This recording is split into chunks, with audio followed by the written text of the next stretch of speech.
Hi, my name is Chloe Elizabeth Jess. I am a student at Camosun in my third year of the Automotive Apprenticeship Program. I recently wrote a song called I Don't Really Know, and I happened to win the Camosun Creativity Contest for the audio category for that song, which I am very privileged to have done. The song is mostly about my experiences in life and what those experiences have done for me and the kind of person that I've become through and because of those experiences. I'm very privileged to work in an automotive shop downtown and to have experiences that challenge me every day, and to be in Camosun where I'm constantly challenged by our incredible instructors. And so the song is about life, but also about learning and education and family and friends, and about the challenges that we face every single day, especially during a pandemic when every day kind of feels like a different day. I'm very thankful for these opportunities that I've had, and the recognition that this song has had surpassed my expectations. And so I'm very grateful to the college and to everyone that supported me. And as the video continues to get more views on YouTube, how exciting that is. And just very thankful for the opportunities that I've had.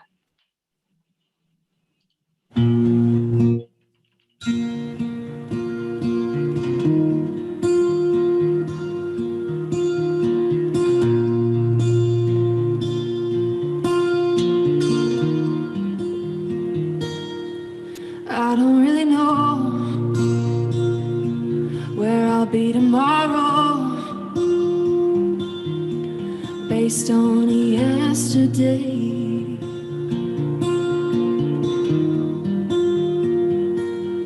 But I don't really mind, I got so much time to figure it out anyway.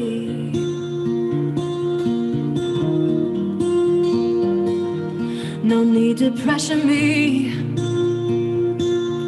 I do what I please. I work better on my own, at least that's what I've been told. It's been a long, hard road, but now I'm on my feet. And I thank the people in my life who believed in me. I thank my enemies too, 'cause now I'm tried and I'm true.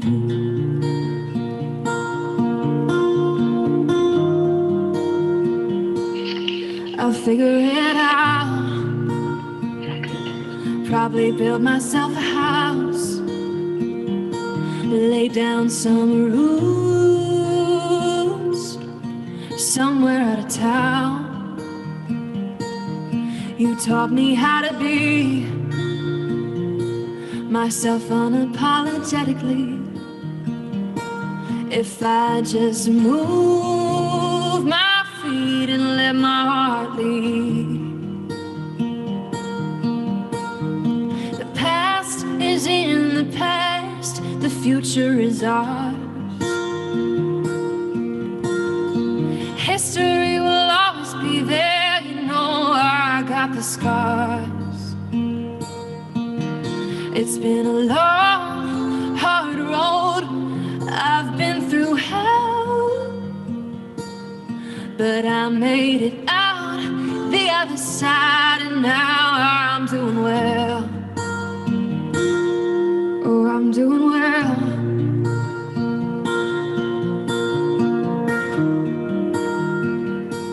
Oh, I'm doing well.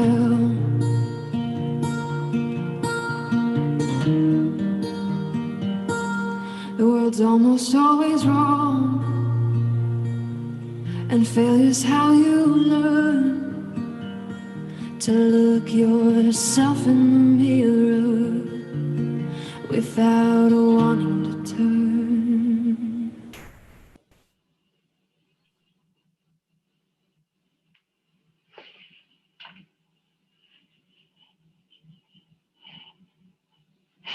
Good afternoon.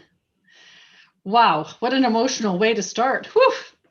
Chloe, that was incredible. You know, it actually, the words of her song, when Monty and I and Quinn were listening to the music that was submitted for the 50th anniversary student creativity contest, I remember the song differently than I did when I heard it today. She talks about the long, hard road, and I think it's a different meaning for her, but I think for us, that's what we've been through. And it actually brought it all back listening to her today. So we are so fortunate to have Chloe start us off in such a beautiful, emotional way for this afternoon's virtual forum. I just want to thank her for, and all of the students that entered the creativity contest for students. I'd like to start this afternoon off by recognizing and acknowledging the Lekwungen and Wasanich people whose traditional territories we live and we work and we learn together on, and thanking them for their gracious welcome to the territory for our students and employees of Camosun College.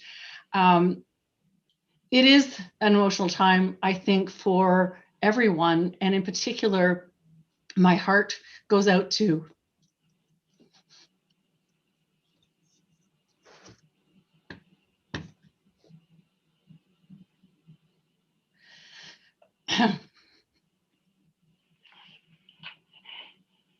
my heart goes out to the families that lost children in Kamloops, and for the Indigenous communities across our country who are grieving along with the rest of our country. And it's a very difficult time for our Indigenous communities. And as a community college, we have a really important role to play. And we have been at Camosun. We've been responding to Truth and Reconciliation in the best way that we know we can, and we will continue to. 5 years ago, we embarked on a journey to respond to the Truth and Reconciliation Commission report, and we have 39 actions that we're working on. But this is also a journey and a path together that Canadians can never stop working on, and the last 2 weeks have shown us that. We need to keep committing, and we will commit as a college to continue to learn from our Indigenous partners and communities. We need to ensure that students, when they leave Camosun, have an understanding of what happened in our country at residential schools, and also to understand how to partner with and how to be an ally for Indigenous people across the country. So we will keep moving forward. National Indigenous Peoples Day is on the 21st, and in Chloe's song, you could see in the background a little foreshadowing to a beautiful canoe that we're going to launch at that time. And we're also going to report out how we're doing with our 39 actions responding to Truth and Reconciliation. Our college has committed to indigenization, truth and reconciliation, and also equity, diversity, and inclusion. And we've again, across our country, had to deal with a very sad situation in London, Ontario, that was a hate crime. It's horrible to see what happened to a wonderful Islamic family in London. So we do have a role to play. We can be that bright light of the future in our commitments to each other, to our students, and to our community. So we've got work to do too, and I'm looking forward to doing that together. I want to thank you for, as Chloe said in her song, the long, hard road we've walked together this past 15 months.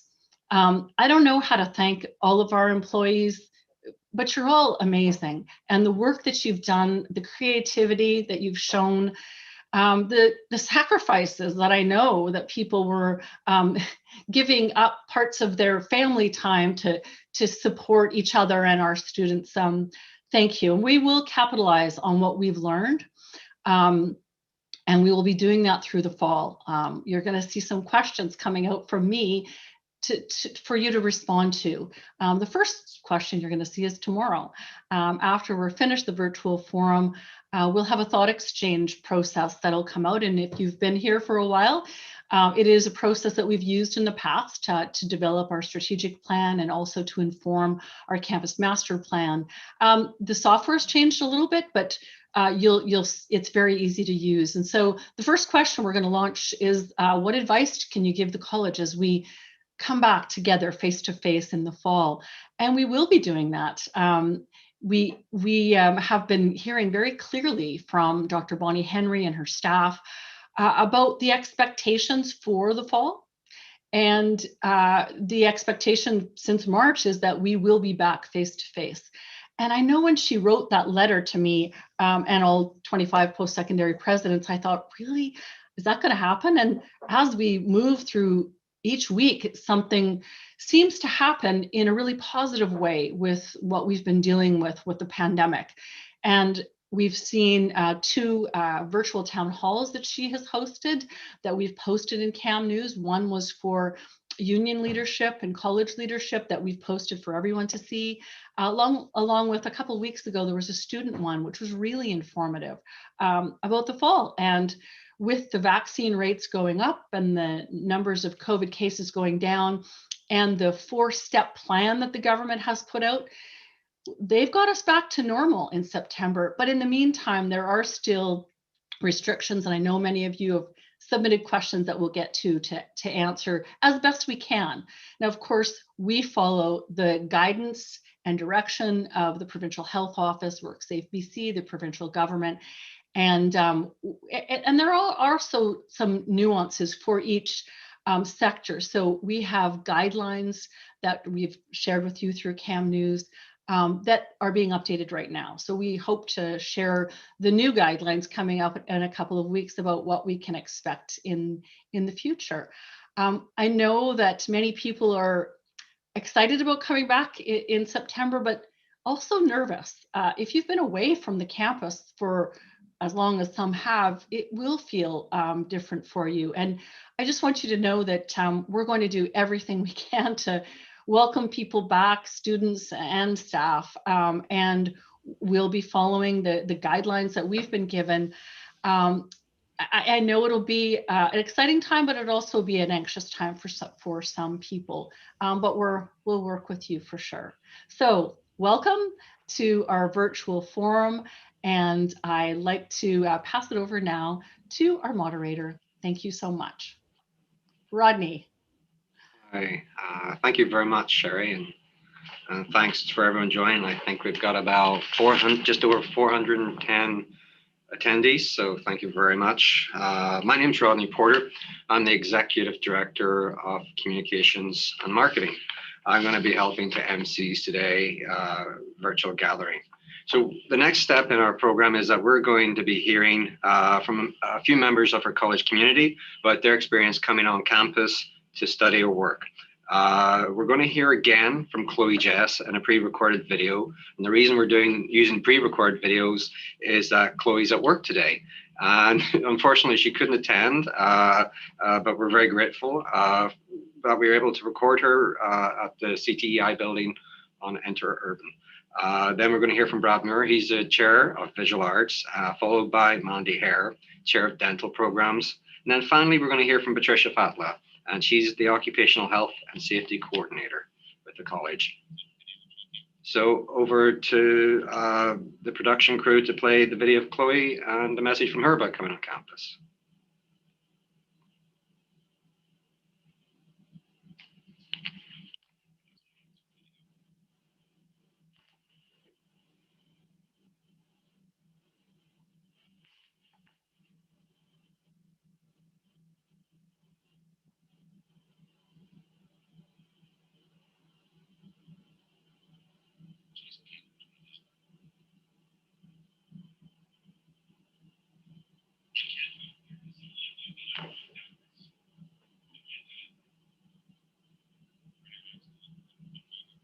So we're just trying to connect to the YouTube video. We should be there shortly, so your patience is appreciated.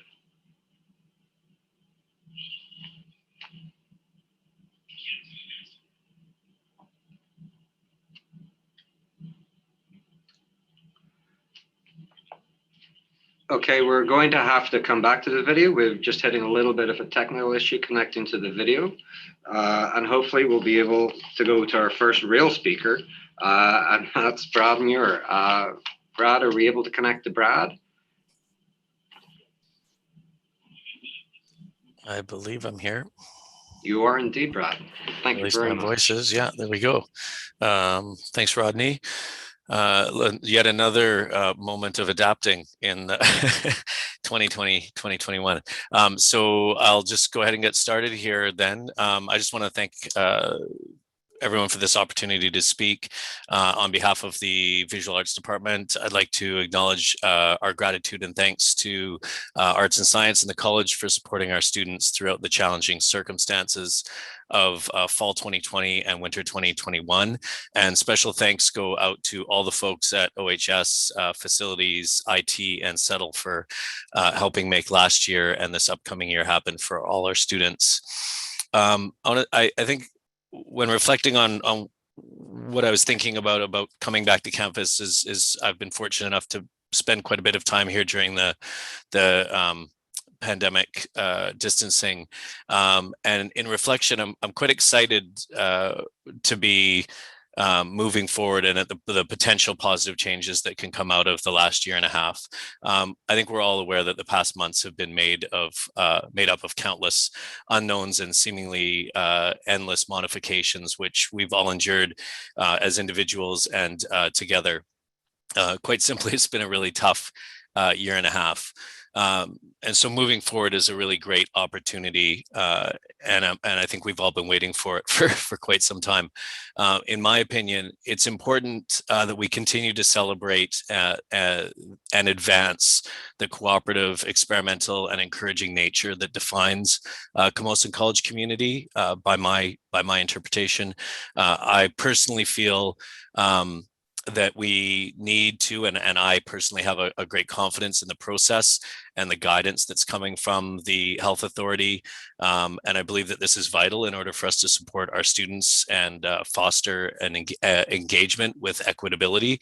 I also think it's essential to acknowledge the adaptability, the hard work of our students and staff throughout the last academic year. I'm quite honored and humbled by what all our students and colleagues have been able to achieve over these past months. It's been quite astonishing. But in reflection and sort of preparing for coming back to fall, I do feel that it's really important to recognize that our students and staff will be coming back to the campus this fall with entirely new challenges that we haven't seen before, and that our need to be mindful of the various pressures folks are going to be working within is going to be a big challenge for everyone, I think. I believe that trust and communication are going to be crucial in creating and assisting and maintaining a supportive and safe environment as we all come back to campus. As I mentioned, over the last academic year, Visual Arts was fortunate to have had limited face-to-face components to support our course outcomes that couldn't be accomplished online. During these classes, we noticed different responses, reactions, and varied levels of comfort or discomfort from our students and our staff who were here on campus.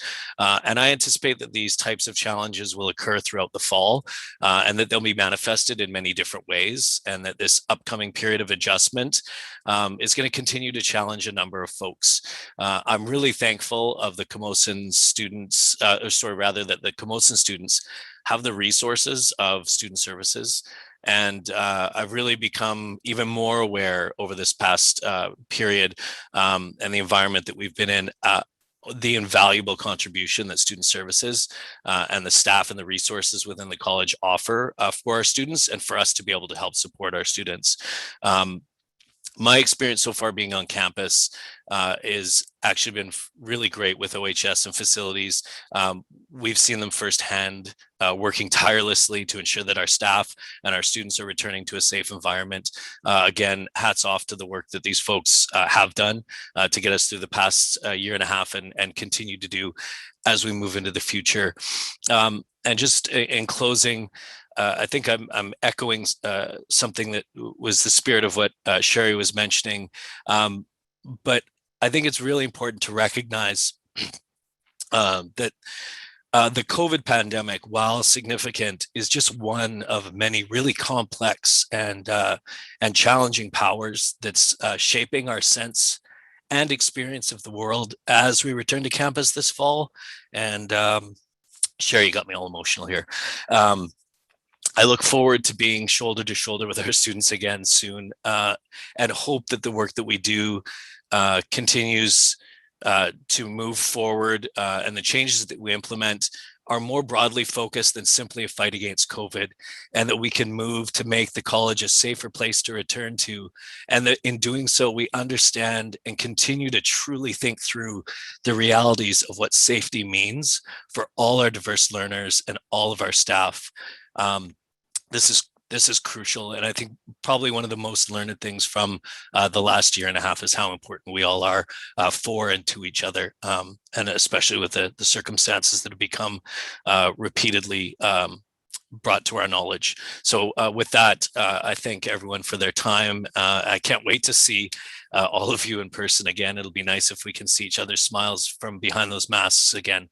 But those are my thoughts, and I'll pass it over to Mandy to continue on. Thank you.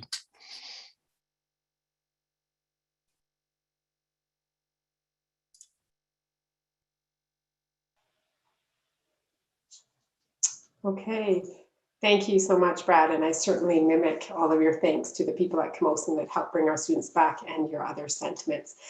For those of you that don't know me, my name is Mandy Hare, and I am chair of the dental programs here at Camosun College. And I'd like to share our experience, being that we were the first department to come back to campus. And we did it relatively early in the pandemic. So we've been here pretty much the entire time, with the exception of a few weeks in April and May of last year.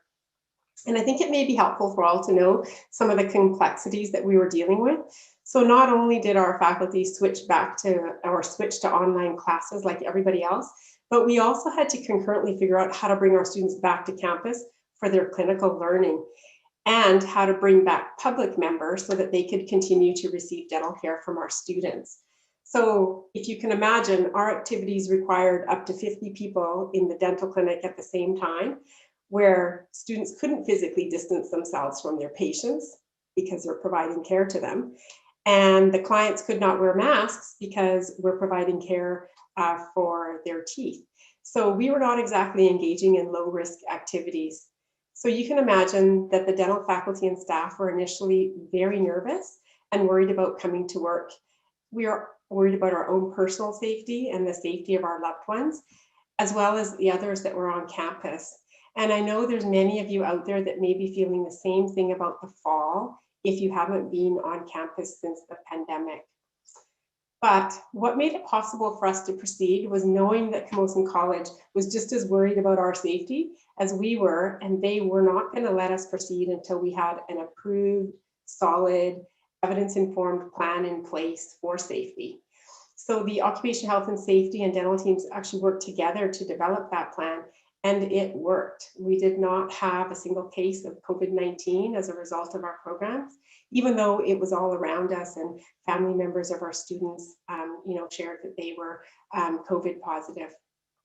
So the plan that we developed allowed us to work on campus basically through the eye of the storm, and it kept us safe. And with the rollout of the vaccine and the continued focus on health and safety of those on campus, we're fairly comfortable about returning to the fall. And in fact, we're really excited to be able to engage in face-to-face activities again with others that we have missed for the past year. So thank you to everybody that made this happen. Thank you to our students that really engaged in the process and made it all work. Thank you for listening. Over to you, Patricia.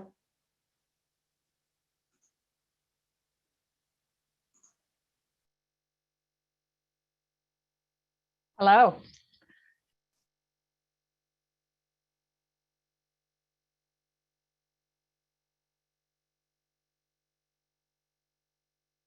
Hello, everyone. Thank you so much for having me. My name is Patricia Fatla. I'm a health and safety coordinator for the college. I've started working at the college almost a year ago, and it's And I've been in person here ever since. And I gotta say, it wasn't easy for me to come to campus for the first time. Not only because it was a brand new job to me, but also we've been in the midst of pandemic, and I was a little scared. But what I thought to myself is that this community is counting on me and is looking for guidance and support. So I had to stay strong and get us through this safely along with the team. And I gotta say that on the very first day, I've learned quickly that with this community, I can go through this pandemic very safely. You would ask, how did I know that? Well, for one example, at the very first day, there was a risk assessment happening at the plumbing shop. And as I finished washing my hands before entering, one of the instructors was watching me and he called me out. Hey, that wasn't 20 seconds. And I loved it. I loved it because at this very moment, I knew that everyone here takes the rules seriously and they take responsibility. So thanks for that. The control measures we've implemented were endless and very stringent. We've introduced training, guidelines, protocols, and it was all tailored to each course. And not only for students and faculty, but also for visitors, contractors, third-party facilitators, invigilators. We've moved endless number of furniture, rearranged endless number of spaces and classrooms and labs to allow physical distancing. We've introduced schedules to allow students to attend classrooms within designated groups, arriving at certain time slots, at the certain entrance, following the traffic flow, following health check protocols, washing hands constantly, sanitizing between activities. We've put up signage, barriers, added PPE. Together, we've orchestrated this amazing plan that worked, and it got us through the worst of this pandemic safely. It took a lot of effort from all of us. It only worked because we were working together as a team and doing our part. Therefore, I feel confident going into September because I've learned that this community is strong and is dedicated. Everyone I've talked to is taking their vaccines, is supporting students and same, and doing the most important health checks. So for that, I want to say thank you. Thank you to all of you for your hard work and doing your part. And a special thank you to custodians, maintenance, receiving, who've been working on campus throughout this whole time, putting themselves out there and supporting everyone in this community, moving furniture, cleaning, sanitizing touch points, and allowing us to come back safely. Thank you so much. And to all of us, keep it up. We can do this together. Thank you. Over to you, Rodney. Thank you very much thank you very much to all of our speakers. I appreciate Patricia, Brad, and Mandy taking the time to share your stories with us about returning to campus and working on campus. I know we promised a student perspective at the beginning. We hit a technical snag, so we're going to go back and hear from Chloe, this video was recorded a couple of weeks ago at the CTEI building, and hopefully we can now hear from Chloe.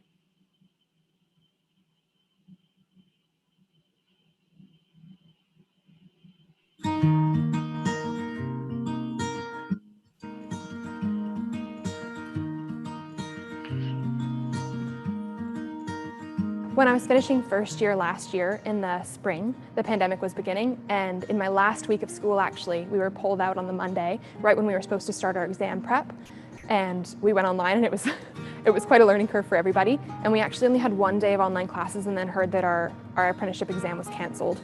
And so there we were, thrown right into the workforce. The first time that I came on campus to study during the pandemic, when they were doing both blended online and on campus, it was in January, the beginning of this year, and it was quite unique. We did about 3 days of school online and 2 days of school at the college, and it worked as well as it could have worked. We've all been in a pandemic for over a year now, so I think that everyone's in an odd way kind of adjusted to the new normal, but as far as coming on campus goes, you're following most of the same safety protocols that you are out in the world, wearing your mask, being as safe as you can, physical distancing. I would say the main advice I would give them is just take a deep breath and do the best that you can. It's like the first day of school. You're gonna get lost, it's gonna be a bit stressful. Just find somebody to ask and make your way through at the best that you can. Take a deep breath. It's been a long time being in this pandemic, and some days are harder than others, just like with everything. But I think that we're doing the best that we can, and there's definitely an end in sight at this point as far as everybody getting vaccinated as quickly as possible before September comes. But the main thing is everybody needs to really focus on their self-care to get through this. And if you do have a group of people that you can see them as much as you can so that you're comfortable and as happy as you can be as a person going through your life.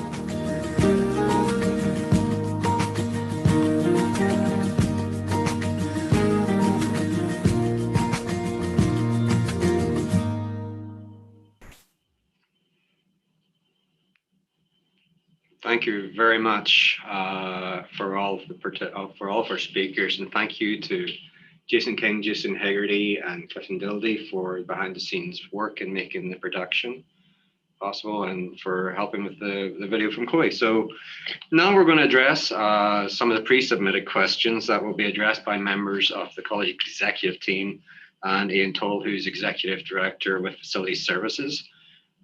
From the college executive team, we've got Sherry Bell, who's president, Jeff Willenhurst, he's the VP of Partnerships, John Boris, he's the VP Education, Heather Cummings, VP of Student Experience, Deborah Holscher, Chief Financial Officer and VP Administration, Bob Severin, she's Executive Director of Human Services. So what we did, we got a number of questions and we've themed them due to there's a lot of similar questions coming up, and hopefully we'll address the top questions. So Sherry, we're going to start with you a couple of questions. The first one being is, how are the enrollment numbers looking for the college at this time? Well, the enrollment numbers for summer are higher than they were last year by about 13%, which is no surprise. That's when we were in the middle of the pandemic, but they're also slightly higher than they were in 2019. So that's good foreshadowing. We're very hopeful for the fall. Right now, it's a little bit too early to predict the fall because registration isn't open yet. And so we will have to wait till around the middle of the summer to get a really good idea of what fall numbers are going to look like. And I know Jeff's going to speak about international numbers and students shortly. So we're hopeful for both the domestic enrollment and the international for the fall. Thanks, Sherry. The next question, before we hear from Jeff and international, we've got a few questions about, are there any plans for a non-campus 50th anniversary celebration? What a year to celebrate our 50th, but we do have some plans, and of course, all plans are contingent upon the health orders and what the provincial health office says we can and can't do. But nonetheless, September 16th is our actual 50th anniversary, and we are planning a celebration that day. It will be considered Camosun College Day, and we will be, I can't give away too many secrets, but I think what I will tell you is that we have an incredible house pole that will be raised in front of the CTEI building at Interurban, and that will be the major celebration of the day. The number of people that can be there, of course, will shift depending on the regulations. But Bear Horn, who many of you know, he designed our first Orange Shirt Day shirt, and Bear was a student here. He's designed a pole that I think will will give people goosebumps. At the same time, people will be just in awe of what this beautiful piece of art looks like and represents for us. So that's the 16th. We also have some pretty cool things happening in the fall. One of them that our advancement and alumni folks are putting together is something called Food Affair. So we have restaurants in Victoria that are going to focus menus and have them focused on Camosun's 50th. It's kind of like Dine Around, but it'll be Camosun style. So look forward to seeing that in mid-September. And then we have an Indigenous education forum that'll be happening in November. So lots more to come on the 50th, but we will be celebrating, and we know we will be together. Thanks. Thank you, Sherry. And over to Jeff Wilmshurst now. Jeff, can you talk to us about how International is looking at this time? Thanks for the question, Rodney. And I want to start by thanking Camosun International and for all the incredibly hard work that the team has done over the past 15 months, because it's not been easy. We haven't been able to get on airplanes and get out and recruit people in person, so we've had to really learn to do it differently, and they've done a remarkable job. So when we look at our numbers, the summer numbers for International have held up quite well. They're certainly comparable to the kinds of numbers that we saw in 2019, the summer of 2019. But what's really exciting is that our student numbers for the fall are looking really good. And in particular, what I think is a bit of a bellwether for us is we have over 400 new students that are registered, international students that are registered for the fall, which is almost double what we would normally have in any given fall start. So that bodes very well. We have to wait and see what the returning student number looks like, and we'll know that later in June. But right now we're feeling very optimistic. The other thing that I wanted to mention that I think is really incredible, and it's happened very quickly, is a massive increase in diversity of source countries for us. So for literally more than a decade, we would have said that either China or India was our #1 source for students.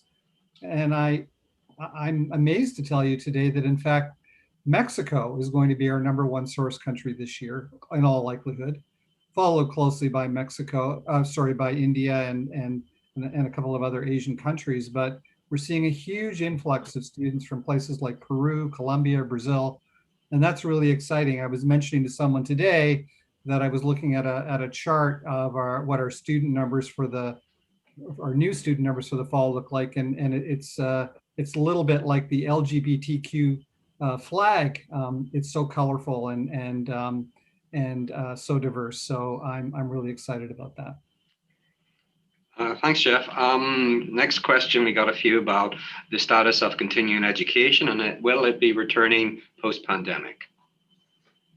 Well, Rodney, it's another great question, and I'm really happy to tell everyone that we are going to be bringing continuing education back. We're working closely with Jennifer Stone, who's the acting director, and there is a plan being put in place which will see continuing education courses being offered in the fall, and we'll begin to bring back small numbers of staff as well, which is we're really pleased about.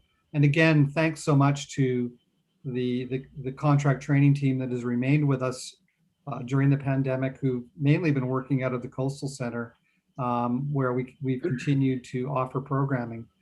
They've just done amazing work over that period of time. Thank you very much, Jeff. Moving along, we've got a question for Heather Cummings. Heather, will large events such as Welcome Week or CamFest be able to return on campus in September? Thanks, Rodney. Well, we're hopeful. At this point, we are still planning to have a Welcome Week in CamFest. We're also looking forward to our Camosun Chargers to launch a competitive season and hosting games in Pisces, as well as clubs event, career fairs, etc. So there's a number of events that we're looking forward to. We're hopeful that with September 7th, we will be in stage 4, which will allow for some increased gathering and events. But in the meantime, the Department of Student Affairs, as well as our Camosun College Student Society, the Registrar's Office, Communications, there's a whole host of people who are starting to put their heads together to look at what our fall can look like. So there will likely be some in person. We will probably still have quite a bit of virtual events, but we're hoping to get as close to what we've had in previous years as we can. So stay tuned. We've got great people working on it, and we'll be sharing information as it comes available. Okay, thanks, Heather. I'm just conscious of the time. We're at 3:41. We've got 20 minutes left, and we've still got a lot of pre-submitted questions. And we're also hoping to get to some live question and answers. Bearing that in mind, John, you've got a lot of questions. The first one is, how should faculty address students who are opposed to COVID-19 vaccinations and are vocal about their opposition?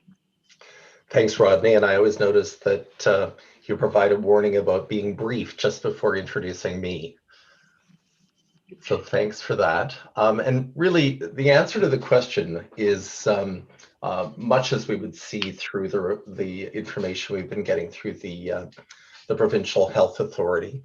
Vaccinations are not mandatory, but all of the things that normally occur on campus continue to occur. So we know we want to have a respectful, inclusive campus.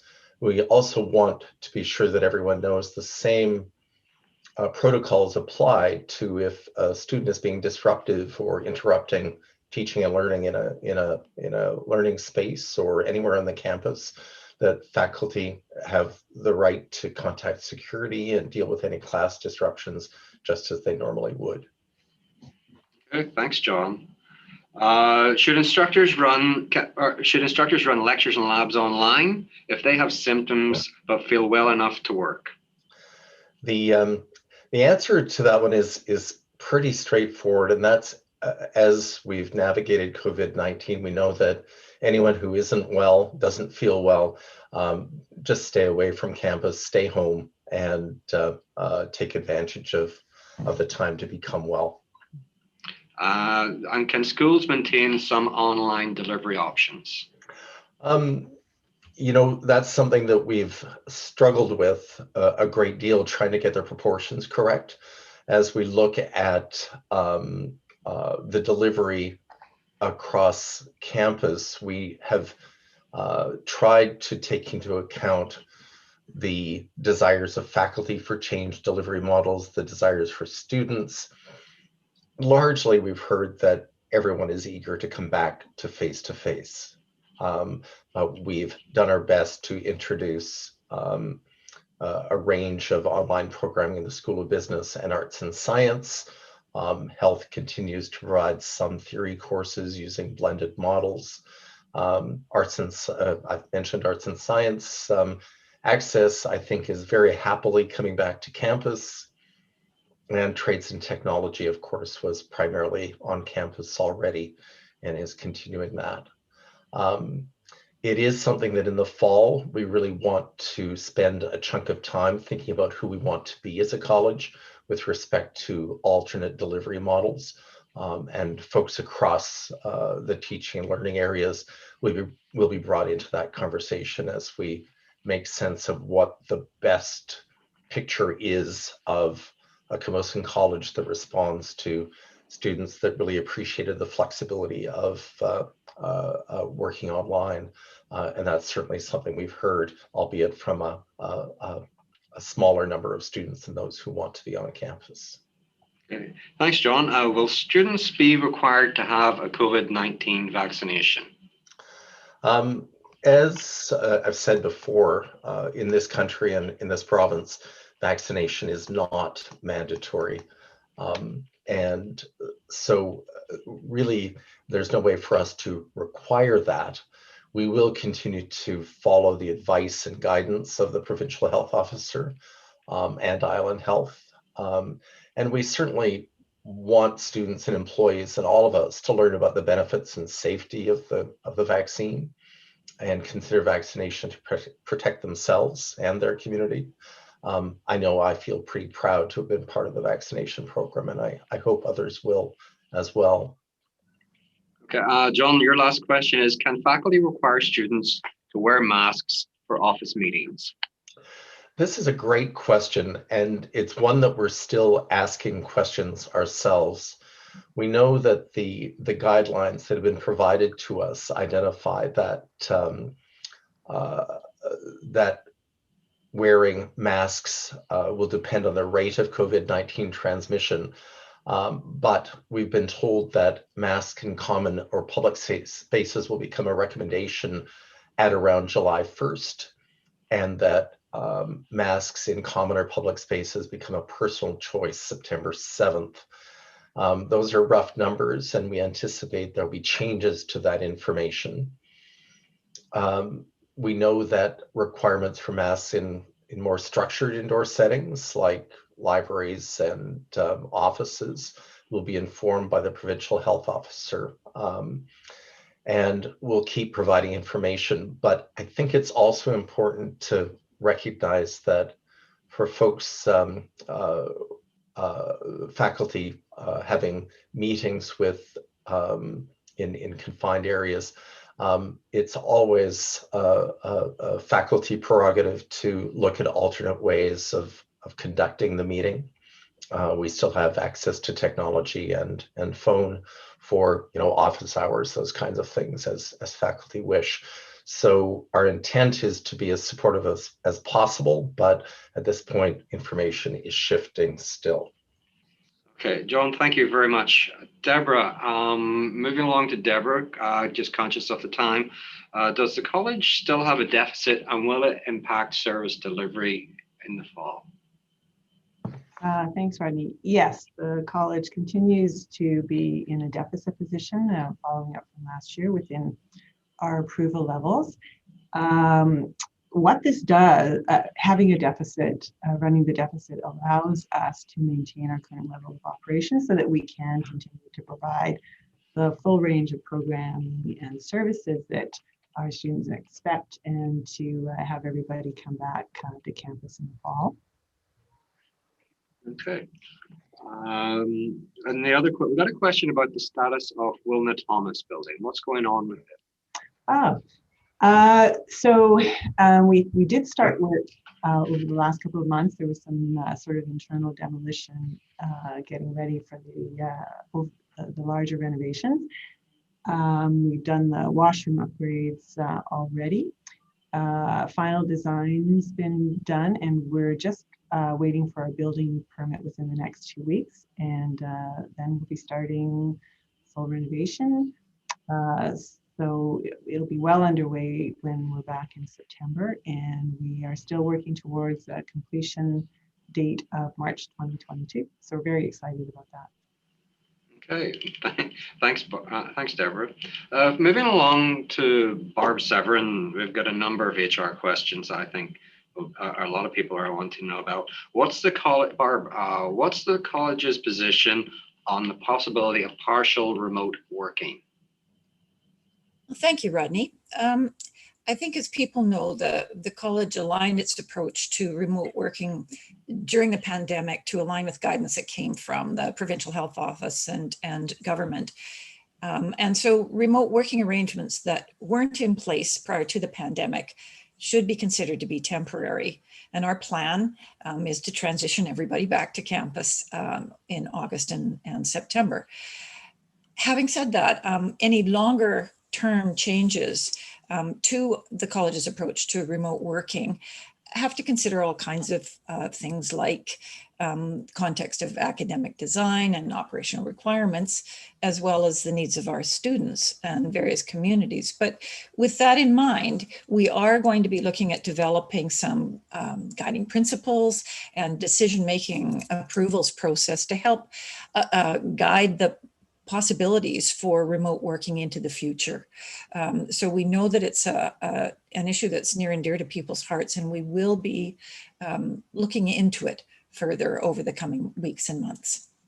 Thanks, Barb. And how will the college be addressing mental health for campus return? Oh, thank you. That's a good question.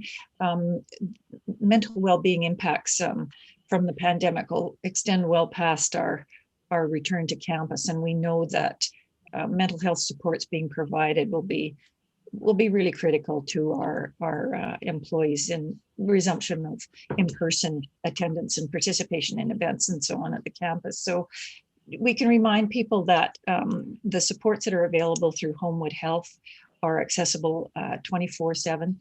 They're always available. Human Resources is working on developing a workshop for all employees, focusing on the well-being aspects of returning to campus to hopefully help mitigate the anxiety, apprehension, and even fear that people may be feeling upon the return to campus.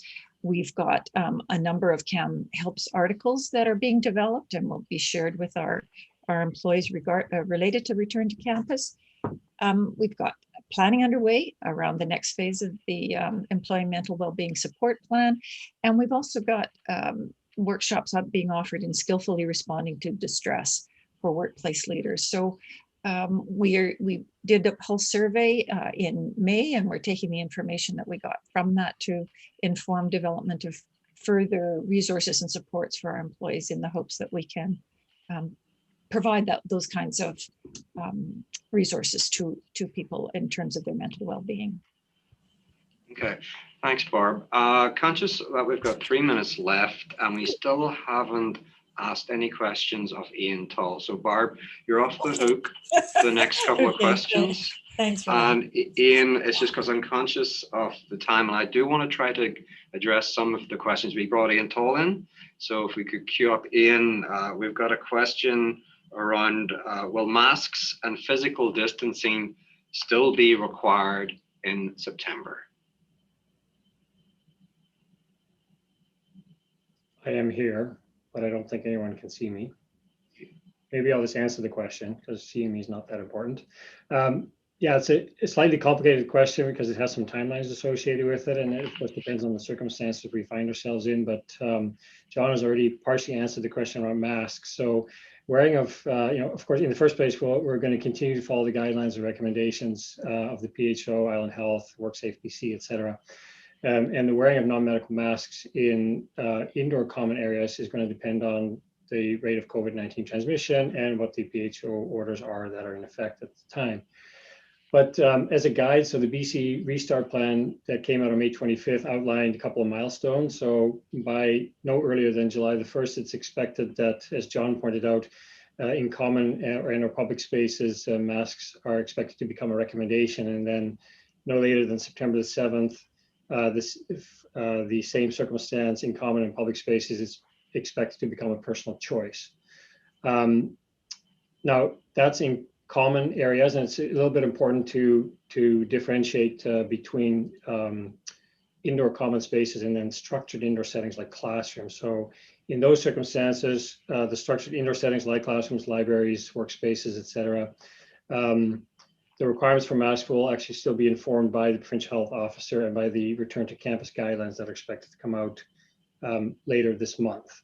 Now, around physical distancing, in common spaces and learning spaces, this will remain a mandatory requirement until at least July the 1st, after which it's expected to change to sort of engaging careful social contact kind of circumstance. But again, this is yet to be defined by the provincial health officer. So we won't know if this change applies to learning spaces until the return to campus guidelines are released later this month. But then by September 7th at the earliest, it is expected that physical distancing will be eliminated for learning spaces and for common spaces. Ian, last question. What areas will have plexiglass installed? Just looking at the time though. Sure, right. So for the most part, areas where face-to-face services are being provided, such as bookstore, library, registration, tool cribs, reception windows, et cetera, all those areas, plexi barriers are either being installed or have already been in place throughout the pandemic. So in those areas where we don't have those currently, our OH&S team has gone around, done assessments, and our facilities team has been working hard already and will continue to do that throughout the summer to install those plexiglass barriers in those areas. Ian, thank you very much. I know we could probably spend the next 10 minutes with you. Unfortunately, we did commit to an hour long, and as Sherry mentioned at the top, we will be sending a thought exchange tomorrow to the entire college community. So I'd like to invite, forgot to mention that we kindly got our board chair, Dr. Monty Bryant, has joined us today. And we did ask him if he would like to say a few words, and I'd like to turn them over to board chair Monty Bryant, and then to President Sherry Bell, who will wrap things up for this afternoon. Good afternoon, everyone. I really appreciate the opportunity to participate in today's virtual gathering. The college has worked hard to support students and employees through a very tough and challenging time, but throughout, all of you have risen to the challenge, and we all seem to have learned some things that we can use to go forward. I attended the Walls Optional Workshop, and I heard how one of the biggest stresses was not having those personal connections with students. As an educator, I can readily relate. But I also heard how the chat function served students better in an unexpected way.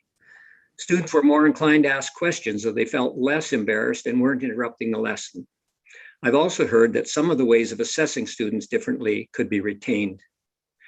You've heard me say many times that Camosun is a caring place, but it is also a culture of learning and innovation. How appropriate for a college to be a learning organization. I speak on behalf of all board members when I express my sincere thanks and gratitude for all your efforts. I look forward to personally attending events in the coming year. Best wishes for a full and safe return in September. Over to you, Sherry. Thank you, Monty.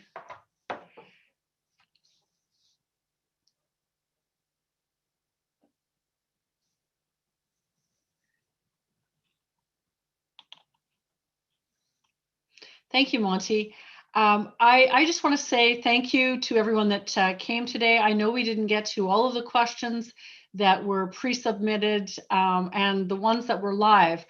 We will read your questions. We will also take your input on the thought exchange that will come out tomorrow. And you'll have answers. Check Cam News, check our website. We will answer all of your questions, the ones that can be answered right now anyways. Have an amazing summer. If you're taking a break over the summer, I hope that you get a lot of rest and relaxation, and that the COVID restrictions loosen so that you can do the things that you love, and we will be together in the fall. Take care, everyone. Thank you for joining us today.